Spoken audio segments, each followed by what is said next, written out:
अस्सलाम वालेकुम नाज़रीन, इस वक्त हम मौजूद हैं खानवाल के इलाका मोहसनवाल में, जहां के 7 अफराद को गवादर में दहशत गर्दों ने गोलियां मारकर कत्ल कर दिया है। तो लवाहिकीन को 48 घंटे गुजर जाने के बाद भी डेड बॉडीज़ जो है वो नहीं मिली, तो उन्होंने मुल्तान से लाहौर रोड को जो है वो ब्लॉक कर दिया है।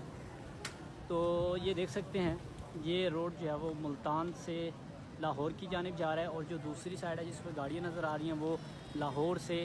मुल्तान की जानिब जा रहा है। तो ये देख सकते हैं, ये सरापा एहतजाज जो है वो लवाहिकीन की जानिब से किया जा रहा है कि उनका कहना है कि हमारे 7 नौजवान को जो है वो कत्ल किया गया है और एक को ज़ख्मी किया गया है। तो उसके बावजूद भी 2 दिन गुजर जाने के बाद डेड बॉडीज़ जो है वो इन तक अभी नहीं पहुंच सकी। कहा जा रहा है कि डेड बॉडीज़ को जो है वो कंटेनर में लेके आ रहे हैं, तो कंटेनर भी अभी तक जो है वो खानेवाल इंटरचेंज नहीं पहुंचा। और उसके बावजूद भी ये देख सकते हैं कि ये हमारे मुल्क का